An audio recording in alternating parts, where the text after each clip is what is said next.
ഹവ്വായ്ക്കും ഉണ്ടായി, ആദത്തിനും ഉണ്ടായ മനുഷ്യൻ്റെ നേച്ചറിലുള്ള സംഭവം എന്താണ്? അഹങ്കാരമാണ് ആദ്യം ഉണ്ടായിരുന്നത്, അല്ലേ? അത് തന്നെയാണ് ബാബേൽ ഗോപുരം പണിതപ്പോഴും അവർക്ക് ഉണ്ടായിരുന്നത് എന്താണ്? നമ്മുടെ നേച്ചറിൻ്റെ ഭാഗമാണ്. അപ്പോൾ ഇതിനെ ടോർപ്പഡ ചെയ്തുകൊണ്ടാണ് ഉടമ്പടിയിൽ ഓരോ അഭ്യാസങ്ങൾ വരുന്നത്. അതിലൊന്നാണ് കർത്താവിനെ അറിയിക്കാനും അറിഞ്ഞൊരു ആഴപ്പെടുത്താനും പത്രം കൊണ്ടു നടന്ന് കൊടുക്കുക. പള്ളി വെച്ചൊരു ഓടാൻ പറ്റത്തില്ല, പെങ്ങളെക്കൊണ്ടും അമ്മയെക്കൊണ്ടും കുടിപ്പിക്കാൻ പറ്റത്തില്ല. ആരാണ് ഉടമ്പടി എടുത്തത് അവൻ തന്നെ കൊടുക്കണം. കൊടുക്കാൻ പറ്റാത്തത് കൊണ്ടാണ് നിങ്ങൾ ആൾക്കാരെ വാടകയ്ക്ക് എടുത്ത് ഉടമ്പടി എടുക്കുന്നത്. ദൈവത്തിന് അറിയാം, ഓർഡർ തമ്മാവ ആളറിയും. ദൈവത്തിന് അറിയാമല്ല. നിങ്ങൾക്കിത് ചെയ്യാൻ പറ്റാത്തത് കൊണ്ടാണ് ഭാര്യയെക്കൊണ്ടോ പെങ്ങളെക്കൊണ്ടോ അമ്മയെക്കൊണ്ടോ ഉടമ്പടി എടുപ്പിക്കണത്. ഇവിടെ ഉണ്ടല്ലേ, ഇവിടെ വരുമല്ലോ ആൾക്കാർ. ആരാ വരുന്നത്? ഞാൻ ഇവിടെ വരുമ്പോഴത്തേക്ക് ജഡ്ജി എത്ര വയസ്സുണ്ട്? എനിക്ക് 67. നിങ്ങളെക്കൊണ്ട് ഉടമ്പടി എടുപ്പിച്ചത് ആരാണ്? ഞാൻ അവിടെ നിന്ന് കരഞ്ഞ് പറഞ്ഞപ്പോൾ എടുപ്പിച്ചതാണ്. കരഞ്ഞ് പറയുമ്പോൾ ഒരാൾക്ക് എടുപ്പിക്കും. പക്ഷേ എന്താ പ്രശ്നം എന്നറിയാവോ? ഇവർ ഉടമ്പടി ചെയ്യത്തില്ല. അതാണ് ഏറ്റവും വലിയ പ്രശ്നം. ഈ എഴുതിയിടുകയേ ഉള്ളൂ. എന്തുകൊണ്ടാണ് ഉടമ്പടി ഇത്രയും മോളിക്കൊണ്ട് വെച്ചിരിക്കുന്നത്? ആവതുള്ള മാത്രം കയറിയാൽ മതി എന്നതിൻ്റെ അർത്ഥം. ഇത് കയറിയിട്ടില്ലെങ്കിൽ പിന്നെ നിങ്ങൾ കൊടുക്കുക. രോഗികളൊക്കെ പോയി കാണുക. നിങ്ങൾ ഇത് കയറാൻ പറ്റാത്ത ആൾക്കാർ ഗവൺമെൻറ് ആശുപത്രിയിൽ പോയി രോഗികളെ കാണുക, അവരെ കുളിപ്പിക്കുക, തറവാട്ടിൽ പോവുക, അവരെ കുളിപ്പിക്കുക, വസ്ത്രം കൊടുക്കുക, ഒന്നും ചെയ്യത്തില്ല. അതുകൊണ്ട് ചെയ്യാനാവുന്ന സന്മനസ്സോ ഉള്ള ആൾക്കാർ ചെയ്ത ഉടമ്പടിയുടെ വിഷയം നേച്ചർ അതാണ്. അതുകൊണ്ട് ആർക്കെങ്കിലും തെറ്റിപ്പോയിട്ടുണ്ടെങ്കിൽ ആരുടെയെങ്കിലും വകുപ്പിൽ അവർ ഉടമ്പടി എടുക്കുമ്പോൾ എംബ്രാൻ്റെ വെട്ടത്ത് വാരുടെ അത്താഴം കഴിക്കാമെന്നൊക്കെ വിചാരിച്ചാൽ അത്താഴത്തിൽ പലതരത്തിലുള്ള ഈ സാധനങ്ങൾ വന്ന് വീഴും. അറിയാവില്ല, കണ്ടവൻ്റെ വെളിച്ചത്തിലല്ലേ സംഭവം ചെയ്യണത്. അതുകൊണ്ട് ഈ ഇടത്ത് ചുറ്റി നടക്കുന്ന സാധനങ്ങളില്ലേ, അതൊക്കെ വന്ന് ഇതിനകത്ത് വീഴും, അത്താഴത്ത് വീഴും. അപ്പം അതുകൊണ്ട് ആദ്യമേ തീരുമാനിക്കുന്നത് ഉടമ്പടിയാണ്. അപ്പോൾ ദൈവത്തിന് വേണ്ടി ജീവിക്കാവും തീരുമാനിച്ചുകൊണ്ട് ഉടമ്പടിക്കാൻ വേണ്ടി സ്തുതിക്കട്ടെ. ഹല്ലേലൂയ, ഹല്ലേലൂയ, ഹല്ലേലൂയ, ഹല്ലേലൂയ,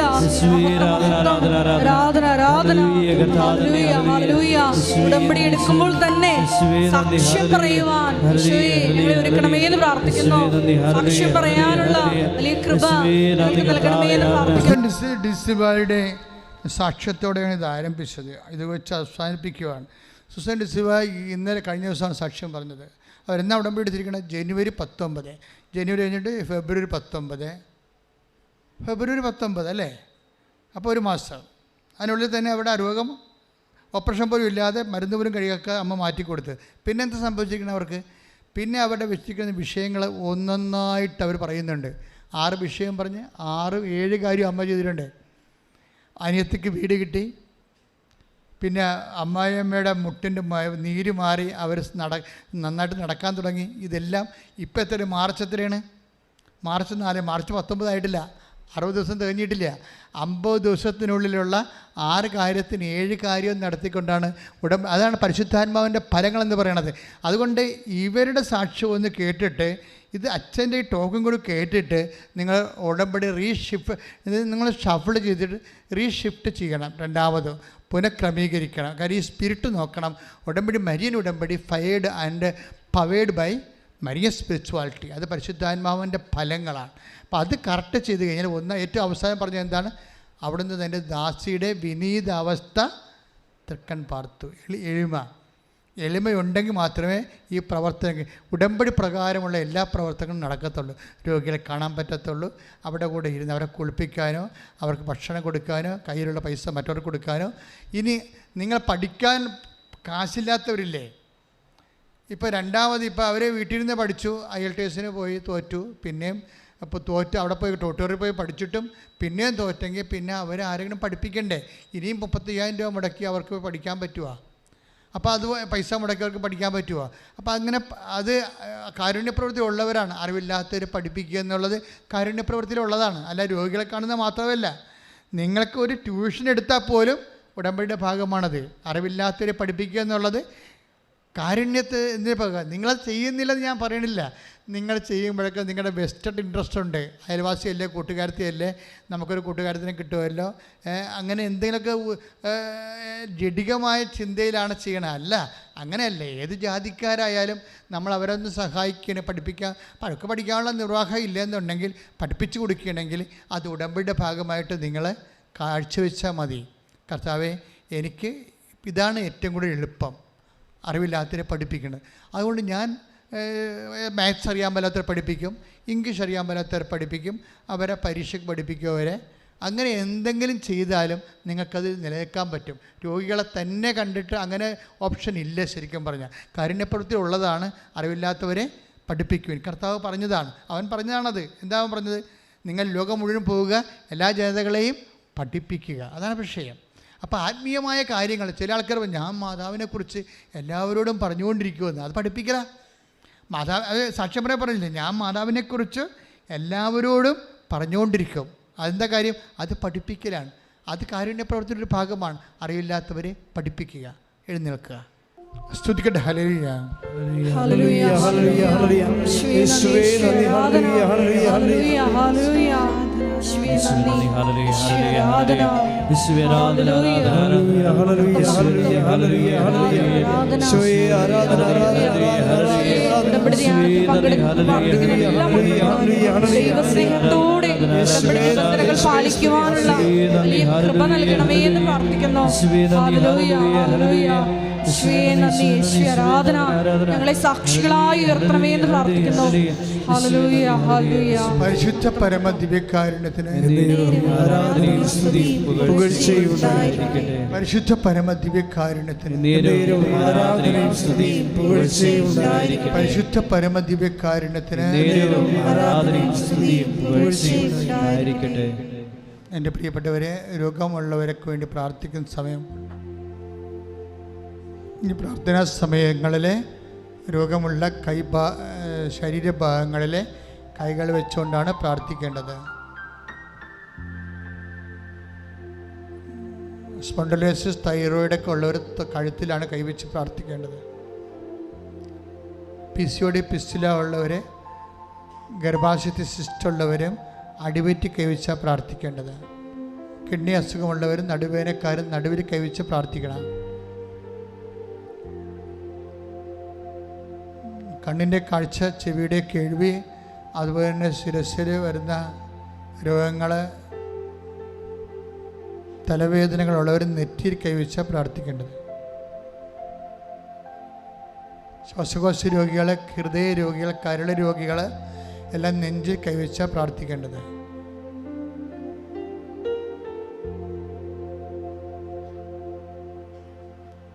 ഹൃദയരോഗികളുടെ കൂടെ കരൾ രോഗികളും പാങ്ക്രിയാസ് രോഗികളും എല്ലാം നെഞ്ചിൻ്റെ പൊട്ടിൽ കൈവച്ചാൽ പ്രാർത്ഥിക്കേണ്ടത്.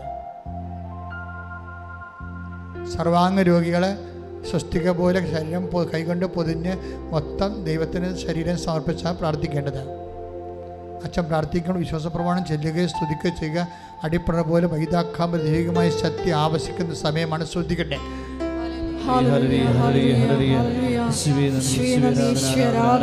നല്ലവനായ ഈശോയെ, നിന്റെ ഉന്നതമായ നാമത്തിന് സ്തോത്രം ചെയ്യുന്നു കർത്താവേ. നിന്റെ ഉന്നതമായ നാമത്തിന് സ്തോത്രം ചെയ്യുന്നു കർത്താവേ. കർത്താവേ, നിന്റെ ഉന്നതമായ നാമത്തിന് സ്തോത്രം ചെയ്യുന്നു കർത്താവേ. നിന്റെ വിശുദ്ധ പൗരോഹിത്യത്തെ കർത്താവേ അങ്ങ് മഹത്വപ്പെടുത്തണമേ കർത്താവേ. കർത്താവെ, വിശുദ്ധ പൗരോഹിത്യത്തെ മഹത്വപ്പെടുത്തണമേ കർത്താവേ. കർത്താവെ, സഭയിലുള്ള സാന്നിധ്യം പ്രകടമാക്കണമേ കർത്താവെ. 36 വർഷം ഞാൻ അർപ്പിച്ച കൃപാനയുടെ യുഗതിയാണ്. കൃപാസ അൾത്താറ് ജീവനോടെ പ്രത്യക്ഷപ്പെട്ട മാതാവിൻ്റെ മാധ്യസ്ഥത്തിൽ പിതാവിൻ്റെയും പുത്രൻ്റെയും പരിശുദ്ധ നാമത്തിൽ മാരക രോഗങ്ങൾ, ശിരസ് രോഗങ്ങൾ, കരണരോഗങ്ങൾ, നാസിക രോഗങ്ങൾ, കണ്ണിൻ്റെ കാഴ്ചയുടെ രോഗങ്ങൾ യേശുവിൻ്റെ നാമത്തിൽ മാറിപ്പോകട്ടെ. കർത്താവെ, നിൻ്റെ വിശുദ്ധ പൗരോഹിത്യത്തെ മഹത്വപ്പെടുത്തണമേ കർത്താവെ. സഭയിലുള്ള സാന്നിധ്യം പ്രകടമാക്കണമേ അമ്മേ. പരിശുദ്ധമ്മേ, തൈറോയ്ഡ് രോഗികൾ, ടോൺസൈറ്റ് രോഗികൾ, സ്പോണ്ടിലോസിസിൻ്റെ രോഗങ്ങളുള്ളവരെ, പിൻകഴുത്തിൽ അസുഖമുള്ളവരെ, മുഴയുള്ളവരെ, ക്യാൻസറുള്ളവരെ, ചെവിക്ക് വേദനയുള്ളവരെ, ചെവിക്ക് പഴുപ്പ് വരുന്നവരെ, കണ്ണ് അടക്കാൻ പറ്റാത്തവരെ, കർത്താവ് മൂക്കിന് അഡിനോയിഡിൻ്റെ അസുഖമുള്ളവരെ കർത്താവെ സ്പർശിക്കണമെന്ന് പ്രാർത്ഥിക്കുന്നു. ദൈവത്തിൻ്റെ കരുണ ചൊരിയട്ടെ, ദൈവത്തിൻ്റെ കരുണ ചൊരിയട്ടെ കണ്ണ് രോഗികൾ, കിഡ്നി രോഗികൾ, കർത്താവെ പാങ്ക്രിയാസ് അസുഖമുള്ളവർ, ഹൃദയ രോഗികൾ, ശ്വാസകോശ രോഗികൾ, കർത്താവിൻ്റെ വിശുദ്ധമായ രക്തത്തെ കഴുകട്ടെ. അടഞ്ഞുപോയ വാൽവുകൾ കർത്താവിൻ്റെ കൃപയിൽ നാമത്തിൽ തുറന്നു വരട്ടെ. ഉദര രോഗികൾ, അൾസർ രോഗികൾ, അർസസ് രോഗികൾ, ഉദര രോഗികൾ യേശുവിൻ്റെ നാമത്തിൽ സൗഖ്യം പ്രാപട്ടെ. ഉള്ളംകാലം മുതൽ ഉച്ചവരെ വാദരോഗികൾ, വ്യത്യസ്തമായ രോഗങ്ങൾ, ഇവിടെ പറഞ്ഞതും പറയാത്തമായ രോഗങ്ങളെ വേദനിക്കുന്ന മാരക രോഗികൾ, തീരാവേദികൾ യേശുവിൻ്റെ നാമത്തിൽ സൗഖ്യം പ്രാപിക്കട്ടെ.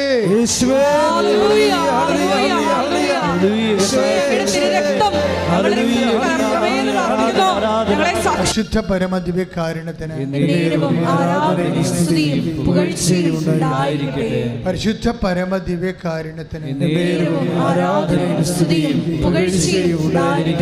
എൻ്റെ മക്കളെ, ജീവിത സാഹചര്യങ്ങൾക്ക് വേണ്ടിയുള്ള ദൈവാനുഗ്രഹ പ്രാർത്ഥനയുടെ സമയമാണ്. ജോലിയില്ലാത്തവർ, വീട് നഷ്ടപ്പെട്ടവർ, വീടില്ലാത്തവർ, ജപ്തി നടപടി നേരിടുന്നവർ, പരീക്ഷ എഴുതിക്കൊണ്ടിരിക്കുന്നവർ, എഴുതിപ്പോയവർ, റിസൾട്ടിനെക്കുറിച്ച് ആശങ്കയുള്ളവർ, പരീക്ഷ എഴുതാൻ പോകുന്നവർ, പ്രത്യേകിച്ച് ഇവിടെ പരീക്ഷയ്ക്ക് എഴുത്തിന് വേണ്ടി വന്നിട്ടുള്ളവർ, IELTS, MOH, ഹാദ്, അതുപോലെയുള്ള പ്രൊഫഷണൽ പരീക്ഷയും, പിന്നെ നമ്മുടെ പരീക്ഷ എഴുതിക്കുന്ന നമ്മുടെ കുഞ്ഞുങ്ങൾ 10ാം ക്ലാസ്സിൽ പരീക്ഷ നടന്നുകൊണ്ടിരിക്കുകയാണ്. അത് കോളേജിലും പരീക്ഷ നടക്കുന്ന സമയമാണ്. അങ്ങനെ അവിടെ മാതാപിതാക്കന്മാർ ഉടമ്പടി എടുത്തിട്ടുണ്ട്. പരീക്ഷയുടെ വിഷയം ദൈവദേശം വെച്ചിട്ടുള്ളവരുണ്ട്. അവരെ ഓർത്തുകൊണ്ട് പ്രാർത്ഥിക്കേണ്ട. ശ്രദ്ധിക്കട്ടെ.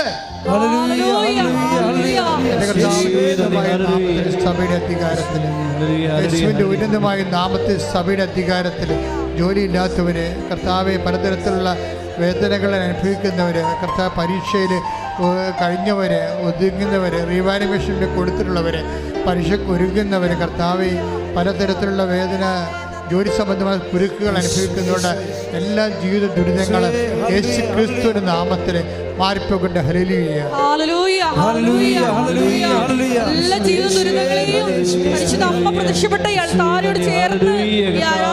ഒത്തിരിയേറെ ജീവിത വിഷയങ്ങളുണ്ട്. കേസിലകപ്പെട്ടവര്, അവൻ്റെ കുടുംബത്തിന് തീരാ സങ്കടം ഉണ്ടാക്കുന്ന പ്രണയത്തിൽ കുടുങ്ങിപ്പോയവർ, മനഃപൂർവ്വം ദൈവത്തിൽ നിന്ന് അകന്നുപോയവർ, പ്രാർത്ഥനയില്ലാത്ത യുവതി യുവാക്കന്മാർ,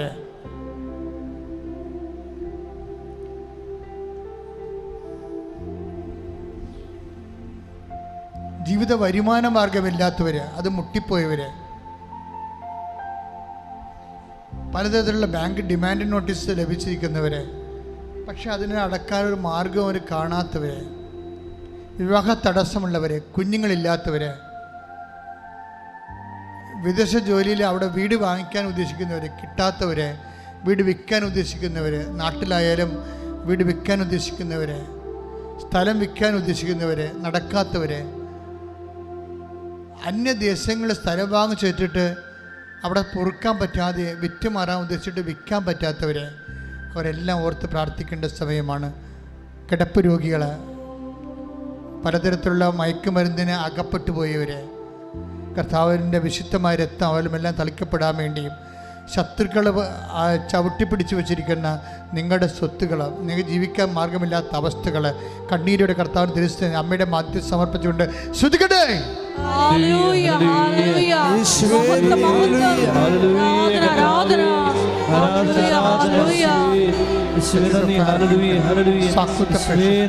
എൻ്റെ കർത്താവിൻ്റെ ഉന്നതമായ നാമത്തിൽ സഭയുടെ അധികാരത്തെക്കുറിച്ചിൻ്റെ അടയാളത്തിൽ ദൈവശക്തിയാണ് ഞാൻ മക്കളെ കർത്താവിൻ്റെ നാമത്തിൽ മുട്ടേ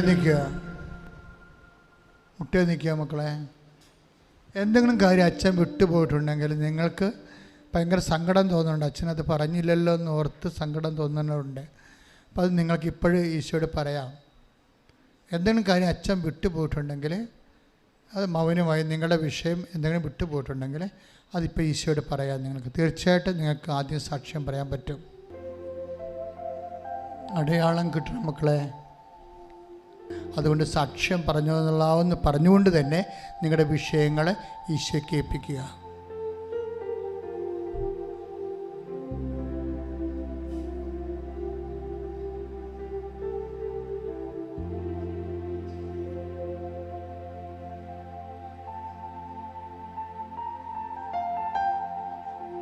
പ്രൈസ് ലോർഡ്. മുട്ട നിൽക്കുക. ആശീർവാദം.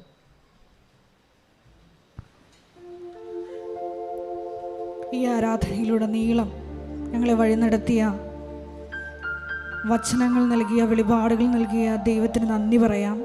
ഒരിക്കൽ കൂടി ഉടമ്പടിയിൽ വെച്ച എല്ലാ വിഷയങ്ങളും ദിവ്യകാരുണ്യ സന്നിധിയിൽ സമർപ്പിച്ചുകൊണ്ട് പരിശുദ്ധ അമ്മയുടെ പ്രത്യക്ഷീകരണത്തിൻ്റെ സാക്ഷിയാക്കി എന്നെയും എൻ്റെ കുടുംബത്തെയും എത്രയും വേഗം ഉയർത്തണമേ എന്ന് പ്രാർത്ഥിച്ചുകൊണ്ട് ശിരസ്സ് നമിച്ച് നമുക്ക് ദിവ്യകാരുണ്യനാഥൻ്റെ ആശീർവാദം സ്വീകരിക്കാം.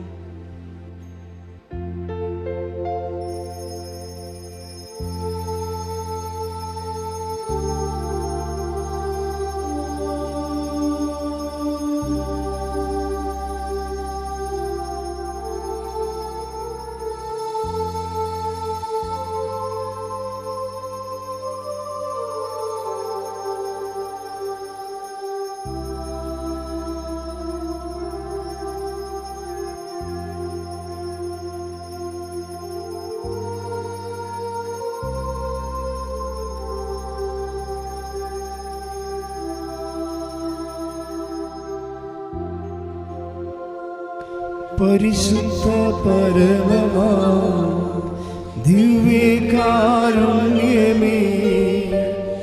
എന്നുമെന്നും അങ്ങേയ്ക്കാരാധന. പരിശുദ്ധ പരമമാ ദിവ്യകാരുണ്യമേ, എന്നുമെന്നും അങ്ങേയ്ക്കാരാധന. പരിശുദ്ധ പരമമാ ദിവ്യകാരുണ്യമേ, എന്നുമെന്നും അങ്ങേയ്ക്കാരാധന.